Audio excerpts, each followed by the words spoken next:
Vamos a hablar de esto para completar todo lo que es vesícula y hígado, lo que es litiasis coledociana. Cuando nosotros hablamos de litiasis, obviamente hablamos de cálculos, ¿ya? En la vía biliar, ¿no? Presencia de cálculos en la vía biliar. ¿Cuál es la epidemiología? La incidencia de la litiasis coledociana. En general, esto es una terminología. Cuando hablo de litiasis coledociana, hablo en general del cálculo de toda la vía biliar. Es mucho más frecuente que esté dentro del coledoco, pero hablo del hepático común, del izquierdo, del derecho en general, hablo de toda la vía biliar. O sea, es más una, ¿cómo se podría decir? Como una costumbre de hablar de litiasis coledociana. Pero en general, cuando uno habla de litiasis coledociana, imagínense toda la vía biliar. ¿Sí? No es que hablo específicamente del derecho, del izquierdo, después del común, cuando hablo de litiasis coledociana estoy hablando en general de todo. ¿Sí? Es una terminología usada, como la palabra, lo que estábamos hablando, la laparotomía. No, la palabra laparotomía, ¿qué significa? Corte en el abdomen.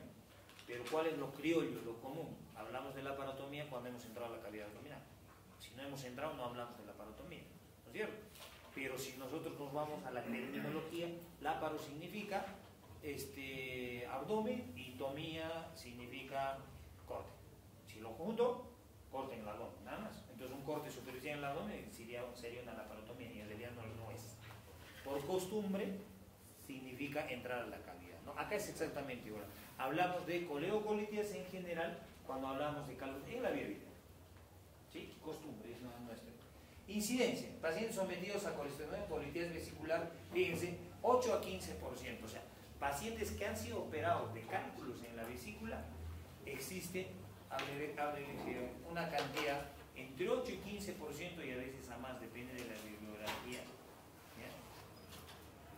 De pacientes que se les ha sacado la vesícula y tienen cálculos en el coledoco inadvertidos, o sea que pasan desapercibidos y que después de un tiempo de operados recién hacen una sintomatología. ¿Sí? Por este porcentaje, algunos, ¿ya? Cirujanos y algunos hospitales tienen por costumbre a todos los pacientes hacerle una colangiografía intraoperativa. O sea, es la rutina para totitos por la laparoscopia. ¿Por qué? Porque pues, no se les escape este 8 o 15%, a veces hasta más en algunos pacientes. ¿Cómo hago el diagnóstico cuando hablo de coleocolitiasis en general? Uno es la presentación clínica, cuando son sintomáticos, porque hay algunos asintomáticos. Eso es lo que nos pasa en los pacientes colecistectomizados, ¿no? Si tendrían síntomas, obviamente les haríamos el diagnóstico, pero como no tienen síntomas, pasan desapercibidos. Los sintomáticos, la mayoría son asintomáticos. Los sintomáticos empiezan a tener los dolores. Y el cólico biliar, cuando está el cálculo, sobre todo si se enclava en la papila, o sea, llega a la papila y se lo tapa la papila, es un dolor más fuerte que un cólico vesicular. Es un dolor que a veces no cede. No sé, uno le da analgésico, el paciente sigue adolorido y se está quejando porque es un dolor cólico similar al cólico renal. Entonces, por eso que la diferencia con el cólico renal es importante. Son pacientes que no les calmas con nada, le pones y siguen gritando de dolor y se retuercen de dolor y le pones tramadol, a veces hay que hasta sedarlos a los pacientes para calmarlos porque ese cálculo le está produciendo un dolor muy intenso. El dolor es más intenso que un cólico vesicular, ¿sí? Cuando hablamos de cólico en la vía biliar, ¿no? ¿Qué otra cosa puede producir? Cuando son sintomáticos, la obstrucción. Y hablamos de obstrucción ictericia, ¿no? Si se infecta esa vía biliar que está obstruida, ¿no? Estaríamos hablando de una colangitis. Si no se infecta, solamente de obstrucción de la vía biliar. ¿Qué otro cuadro puede producir cuando se obstruye y se enclava en la papila? Una pancreatitis, ¿ya? Y este cuadro hace que la pancreatitis, cuando tenga una pancreatitis, se pase a un escalón más, ¿no? Porque se agrega un órgano lesionado más, aparte del páncreas, ¿no? Entonces, por eso es importante. Pancreatitis. ¿Qué otra sintomatología tiene? Obviamente, si el paciente se complica, producto de su obstrucción, puede terminar en una sepsis a foco biliar. Y si termina en una sepsis, obviamente puede terminar falleciendo, ¿no? Entonces va a tener síntomas de sepsis, taquicardia, taquipnea, trastorno de sensor, etcétera, etcétera, etcétera. Otra sintomatología. Ahora, los cálculos son lo único que puede producir una obstrucción de la vía biliar. No, hay otras causas fuera de los cálculos que pueden producir obstrucción. Y en nuestro medio es bastante frecuente, ¿no? Como por ejemplo los parásitos. Y tenemos que saber si los parásitos son los más frecuentes, tenemos que saber lo que parásitos. ¿Qué parásito es uno de los que produce obstrucción en la vía biliar? Ascaris. Cuando se trata del ascaris, el paciente llora de dolor, grita, porque siente que está caminando algo y está con el cólico, y es así. Así te dice el ascaris, ¿no? El ascaris, la diferencia es que el paciente tiene cólico y siente a veces ese movimiento del parásito cuando está subiendo la vía biliar y produce. Esa hay que tenerlo muy en cuenta. ¿Qué otro parásito? La fasciola. Y la fasciola es común en nuestro medio. ¿Cómo se contagia la fasciola?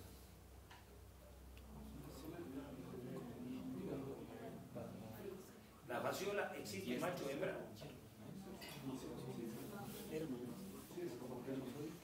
¿Existe macho y hembra en la fasciola? Es hermafrodita. Es hermafrodita.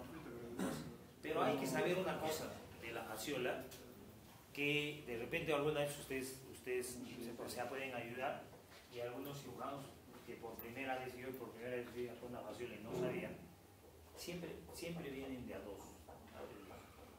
Entonces siempre hay que, no sé quién será, hay que buscar el parcito. O sea, cuando uno saca una fasciola hay que buscarle el par. Generalmente no vienen en par, siempre vienen de a dos en general.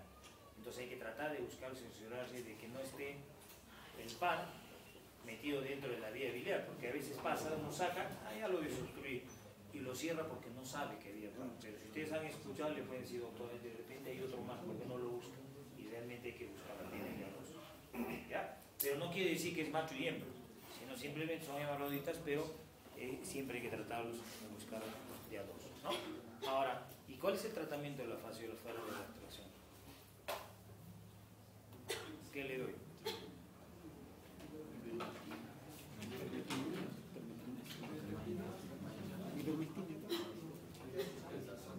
No sirve.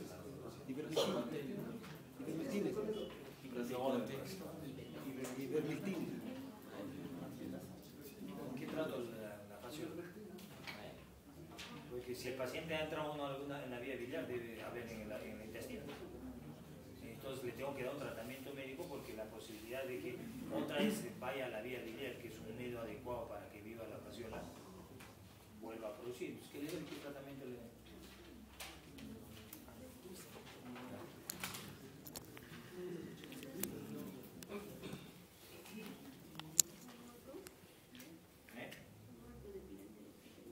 Palmotopirantí. ¿Qué? ¿Qué mencionó? Tampoco, ese es para matar a la cosa. Al solanita.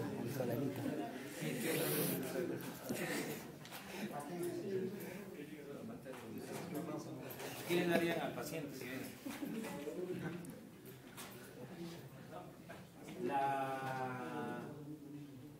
El tricobendazol es lo que se usa, y la niclosamida, que es el que antes era el Colufase, o sea, ahora hay un montón de, o sea, nitazoxamida se llama, nitazoxamida. La nitazoxamida también sirve para la fasciola.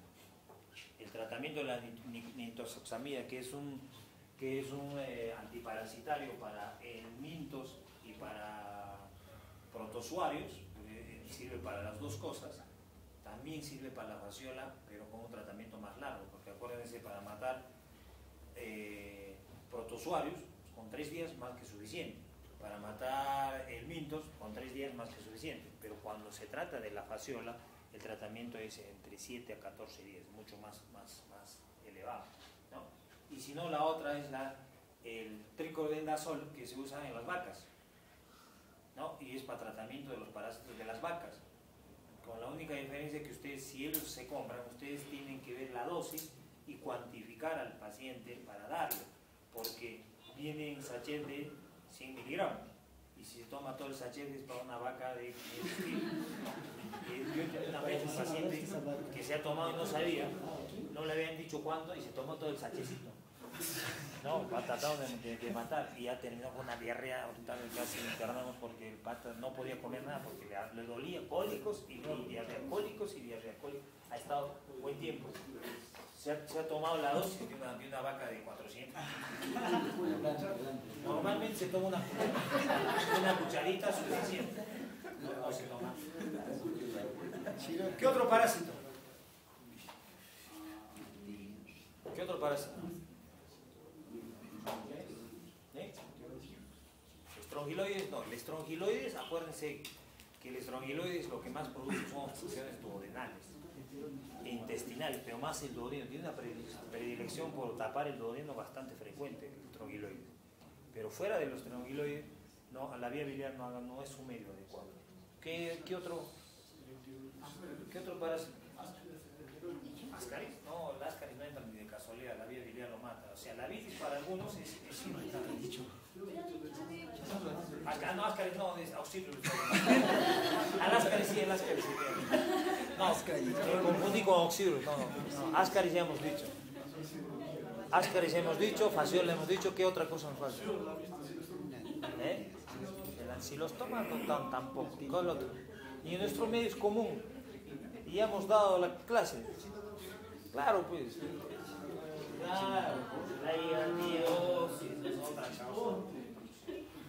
Y obviamente después son los tumores, ¿no? Otra causa de obstrucción de la vía biliar, tumores. Entonces, la mayoría litiásica, pero hay otras causas que tenemos que saber. Los síntomas son exactamente los mismos, solo que cuando se trata del ascaris es más agudo. Son pacientes que de un momento a otro vienen, no tienen antecedentes, ¿no? ¿Y qué faltaría acá dentro de la sintomatología? También produce prurito como consecuencia de su ictericia. Pero la diferencia del prurito de estos pacientes es que estos pacientes tienen un antecedente importante. Son pacientes que han presentado su ictericia con cólico y con dolor. Cuando el paciente no tiene cólico, no tiene dolor, hay que pensar en una neoplasia. ¿Sí? Entonces, otra cosa que estábamos hablando, en general, lo que estábamos hablando en el práctico, pacientes mayores de 40 años, piensen en una coledocolitiasis, y en pacientes menores de 40 años, pensar como primera opción cuando está el paciente ictérico una hepatitis y no en una coledocolitiasis. Cuanto más jóvenes, más probable que sea una hepatitis y no una coledocolitiasis. Entonces, ¿cuándo sospechamos que existe una coledocolitiasis? Pacientes, porque esto les van a preguntar, ¿cuándo yo sospecho que hay coledocolitiasis? Una, por ejemplo, pacientes operados electivamente por litiasis vesicular sintomática, ¿no? Cuando en el acto operatorio, por ejemplo, o sea, lo estamos operando con una colecitis aguda, lo operamos y en el acto operatorio encuentro una vía biliar dilatada. La vía biliar dilatada es un signo indirecto de que puede llegar a haber cálculos en la vía biliar. Pero a eso le tengo que corroborar. ¿Por qué yo le pido, por ejemplo, en el prequirúrgico a una litiasis vesicular le pido laboratorio y dentro de eso le pido bilirrubinas, fosfatasa alcalina? La elevación de la fosfatasa alcalina en un paciente con litiasis vesicular es un signo indirecto de que en la vía biliar hay algo. Entonces, ese paciente con una fosfatasa alcalina alta, muy probable que le tenga que hacer una colangiografía intraoperatoria, porque probablemente tiene cálculos. ¿Ya? Sin que me diga, sin que el paciente tenga sintomatología, ¿sí? Simplemente la fosfatasa alcalina. Otra cosa, antecedentes de pancreatitis biliar, paciente que haya tenido una pancreatitis. Entonces, en todo paciente que haya tenido una pancreatitis, lo más probable, como por nuestro medio, la causa más común de pancreatitis litiásica, tengo que pensar que puede haber un cálculo en la vía biliar. Es por eso que se le pide una colangioresonancia a los pacientes con pancreatitis, ¿no? Una probabilidad. Colecistitis aguda, ya hemos hablado en ese caso, ¿no? Bueno, episodios de obstrucción canalicular. ¿A qué se refiere? El paciente que vino con un cólico, se puso amarillo y después se despigmentó. ¿Ya? Ya a los 3 días ya no está amarillo, ya está mejor. Entonces quiere decir, de repente ha pasado un cálculo pequeñito, lo ha obstruido, le ha producido la ictericia y ya pasa. Tengo que sospechar que puede haber dilatación del cólico, ya hemos hablado, ecográficamente mayor de 8 milímetros. Y alteraciones de laboratorio, ¿no? Una ya es lo más importante, es la fosfatasa alcalina. Obviamente, si el paciente tiene la bilirrubina elevada a predominio directo en un patrón obstructivo, también tengo que sospechar de que o la vesícula es la que está produciendo por obstrucción, por su proceso inflamatorio a la vía biliar, obstruyendo la vía biliar, está produciendo esta ictericia, o porque hay cálculos en la vía biliar, ¿no? Eso podría llegar a ser causa. Entonces, ¿cómo hago el diagnóstico? Ante la sospecha clínica. Ya el paciente tiene la clínica. Una es la clínica me orienta a pensar en la vía biliar. Pero sí o sí le tengo que estudiar. Si no lo estudio, no puedo determinar el diagnóstico. Puedo tener todas las sospechas, pero no sé qué cosa puede ser. Necesito sí o sí, en estos casos, estudios complementarios. Y por eso que los estudios complementarios me pueden hacer meter la pata. ¿Sí? Y por eso necesito un estudio en lugares adecuados. Cuando no tengo lugares adecuados, me equivoco, le creo a la ecografía, lo meto al paciente y no tiene nada. O al revés, no tenía nada según la ecografía, lo espero y después una vez que ya está complicado el paciente recién lo meto y le llega tarde.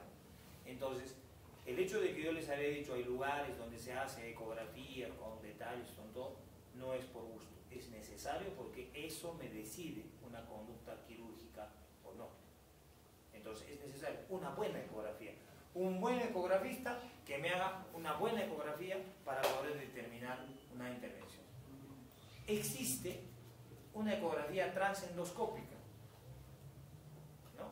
E incluso un transductor que se usa en la laparoscopía. Hay gente que no hace ecografía con la angiografía de rutina, pero usa un transductor laparoscópico en la cirugía laparoscópica y revisa todo el colédoco. No hay nada en el colédoco, cierra el colédoco si lo abrió o si no saca la vesícula y se queda tranquilo. Y no hacen con la angiografía de rutina, ¿no? Entonces también se puede usar. Entonces hay distintos tipos de transductores ecográficos. Pueden ser transendoscópicos, pueden ser translaparoscópicos o pueden ser externos, comúnmente los ecógrafos. ¿Qué otra cosa solicito? La tomografía. ¿Por qué la tomografía? Porque puedo sospechar de que no solo puede ser una litiasis, sino otra causa de obstrucción. Y hemos dicho, parasitaria o puede ser neoplásica o tumoral, ¿no? Generalmente un tumor benigno en vía biliar es rarísimo, es bajo, 0,02%, es que vamos a ver, ¿no? Entonces, muy bajo. La colangiografía retrógrada endoscópica es otro estudio que tengo que hacer. Colangiografía pancreático endoscópica retrógrada, la famosa CEPRE. Y acuérdense que la CEPRE es un estudio, no es un procedimiento quirúrgico, es un estudio. Solamente es por vía endoscópica teñir la vía biliar. ¿Ya? Lo que estábamos hablando ahora en el práctico, la papilotomía es otra cosa. La papilotomía es un procedimiento que se hace endoscópico, pero es un procedimiento quirúrgico endoscópico. ¿Ya? En cambio, la CEPRE es simplemente teñir la vía biliar por vía endoscópica. ¿Sí? No es con la angiografía retrógrada endoscópica.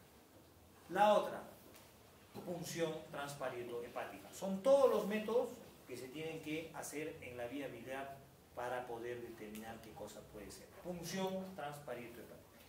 La punción transparieto-hepática siempre tiene que ser prequirúrgico, y hemos dicho por qué, porque puedo aumentar la presión de la vía biliar e incluso puede ser causa de colangitis. Entonces es necesario sí o sí hacerlo prequirúrgico. ¿Cuándo se hace la punción transparieto-hepática? Cuando la vía biliar está dilatada, intrahepática. Si la vía biliar intrahepática no está dilatada, no puedo hacer una punción transparieto-hepática porque no voy a agarrar un canalículo ni de casualidad. Pero si está dilatado, lo agarro. ¿Y cuál es la otra? La resonancia magnética nuclear, la famosa colangioresonancia. Entonces, así tengo que estudiar una vía biliar. Primero, solicito una ecografía. La ecografía no me determina, me dice que hay una dilatación de la vía biliar, pero no me dice cuál es el que le está produciendo la dilatación. Paso a la tomografía. La tomografía me puede indicar si hay un tumor o no hay un tumor que está produciendo. Paso a la colangio retrógrada endoscópica para que me determine si la obstrucción es baja o alta. La punción transparente hepática, cuando no puedo hacer la colangio, me determina sobre todo en tumores altos o en obstrucciones altas. Y la colangio-resonancia sería lo mejor porque es un estudio no invasivo y es un estudio que me demuestra toda la vía biliar cuando está bien hecha y lo sé interpretar. Entonces son todos los estudios que tengo para la vía biliar. ¿Cuál sería el tratamiento de una coledocolitiasis o de una obstrucción de la vía biliar benigna? O sea, por parásitos. Fuera del tratamiento médico, el tratamiento quirúrgico. Pero siempre va a ser tratamiento quirúrgico en la coledocolitiasis. Siempre hay que pensar, coledocolitiasis es cirugía. ¿Sí? No, hay un procedimiento que se llama endoscopio. No es la CEPRE, la CEPRE que es una colangio endoscópica, es una tinción. En este caso, no hablaría de CEPRE, o sea, a veces uno se confunde CEPRE, no cree. La CEPRE es solamente un estudio. Pero en este caso el tratamiento puedo hacerlo por vía endoscópica. ¿Y qué tengo por vía endoscópica? Meto una canasta para la extracción de cálculos, meto una pinza pequeña para sacar un parásito, en la canasta lo puedo sacar, meto una dormia que se llama, que es igualito que una folia, que es signa pero finita, y lo meto en la vía biliar, con eso saco los cálculos, etcétera, etcétera. Y por último puedo hacer hasta una esfíntero o papilotomía, ¿no? Entonces, tengo un procedimiento endoscópico. ¿Cuál sería lo ideal? Lo mejor en un paciente con cálculos, imagínense ustedes, ¿ya? Agarra, jóvenes, necesito, y tengo cálculos en el colegio, me he puesto amarillo. Entonces, ¿qué alternativas tengo para el tratamiento si se han puesto amarillo? Para no hacerle una cirugía abierta. O sea, para no hacer una cirugía que va desde acá, desde la sifoides, hasta la más o menos línea axilar anterior, o sea, si es una grandota donde va a entrar mis dos manos para poder manejar la vía biliar, ¿ya? Evitar eso y que te quedes con esa cicatriz eternamente. ¿Cuál sería la otra?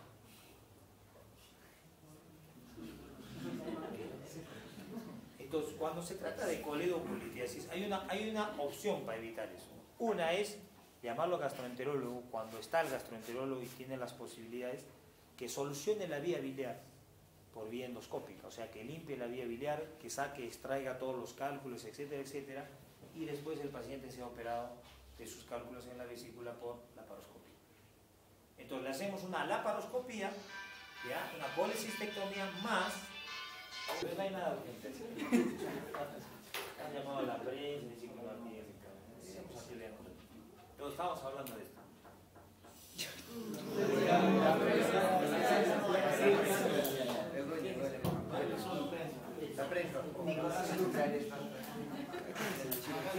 El chino coco. De la prensa, Un poquito tarde, pequeña tardanza. Bueno, estamos hablando de la... Una es solucionar de esa forma, ¿no? Entonces le hago una papilotomía o extracción de los cálculos y le realizo una colestectomía. Si existe un departamento de gastroenterología que lo puede solucionar. Pero ¿qué pasa si el gastroenterólogo no tiene material, se ha malogrado esto? Entonces, ¿qué otra alternativa tengo? La parte quirúrgica. Y en la parte quirúrgica tengo la posibilidad de hacerlo todo por laparoscopía, cuando tengo un coledoscopio, se llama. El coledoscopio es igual que el laparoscopio, pero finito, igual que el broncoscopio, así finito, que lo puedo meter a la vía biliar, sacar todos los cálculos de la vía biliar, verificar que no haya nada y después cerrar la vía biliar y sacar la vesícula todo por laparoscopía, sin necesidad de hacer una incisión, ¿no?, clásica. Si no tengo ese material, no me queda otra que hacer la clásica, ¿no? hacer la incisión clásica y extraer por vía. Entonces, cuando yo limpio la vía biliar, normalmente, por costumbre, hoy en día se está cerrando ya sin necesidad de colocar un quero, pero normalmente coloco un tubo quero en la vía biliar una vez que he abierto la vía biliar, un tubo de quero, ¿no? Ahí está puesto el tubo de quero. Hoy en día ya no se está poniendo el tubo de quero, sino se está cerrando el colédoco simple, sin necesidad de poner un tubo de quero. Pero para cerrar el colédoco tengo que estar 100% seguro de que no quedan cálculos en la vía biliar. Y la única manera de que cerciorarme es con un coledoscopio o con una colangiografía, ¿ya? Transquer a través del que en la operación y verificar que no existe nada en la vía biliar. Si es así, puedo sacar ese quero y cerrarlo primariamente. Una posibilidad. Tratamiento. El primero que hemos visto es el endoscopio. Fíjense, ahí se está produciendo una papilotomía y el paciente solo está eliminando sus cálculos. Tenemos distintas imágenes, ahí en el primero, en el segundo, donde los cálculos está botando después de una papilotomía que hizo, ¿no? Y esto es el coledoscopio. Estoy entrando en la vía biliar, fíjense que hay un calculito, lo veo por el coledoscopio y este calculito tengo que poner una canastilla, hay introducción de canastilla, que es lo mismo que se usa en el gastroenterólogo, y lo agarro, el cálculo, y lo extraigo por vía del colédoco. Y otras veces, en otras situaciones, tengo que producir esto, sobre todo cuando los cálculos son primarios, que se llama derivación biliodigestiva. Es otro tratamiento para los cálculos de la vía biliar. Cuando los cálculos son primarios, que me estaba olvidando, hay dos tipos de cálculos en la vía biliar, justamente de aquí he visto esta imagen, me estaba olvidando, que son primarios y secundarios. ¿Ya? Los cálculos secundarios son provenientes de la vesícula y los cálculos primarios son cálculos que se han formado en la vía biliar.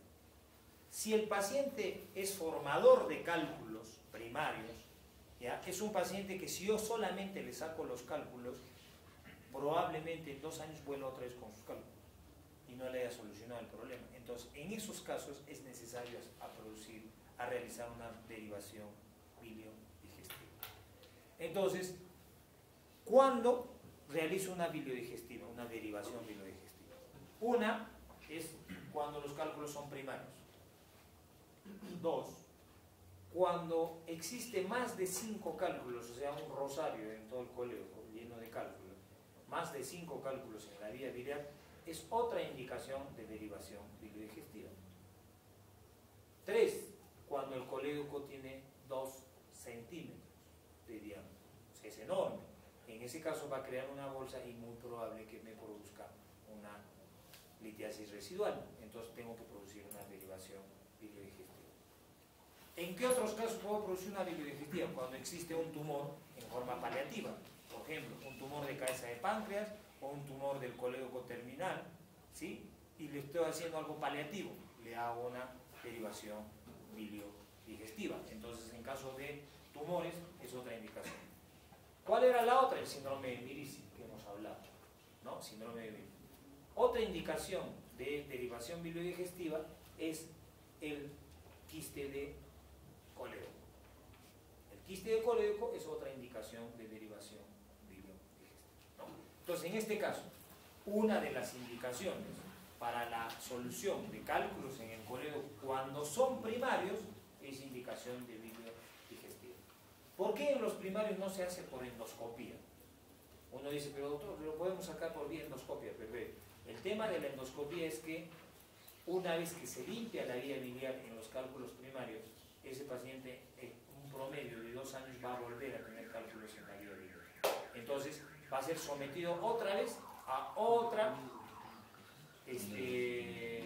endoscopía, con las posibilidades de que en la endoscopía, las complicaciones de la endoscopía pueden ser pancreatitis, pueden ser perforación, ¿sí?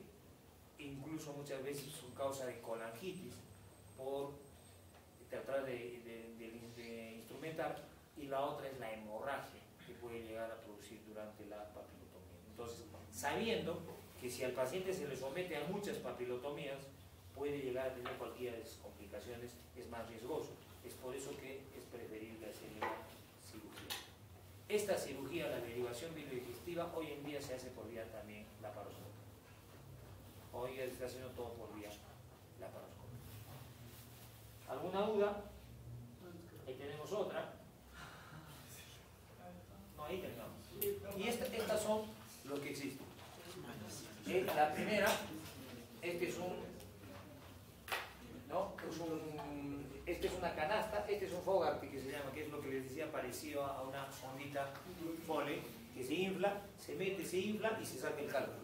El otro es una canasta y el otro es para hacer una papilotomía, que le falta ahí el cordero, con eso corta, ¿no? Esto es lo que se hace por vía endoscópica, como para que lo conozcan cuál es el material de usar por vía endoscópica.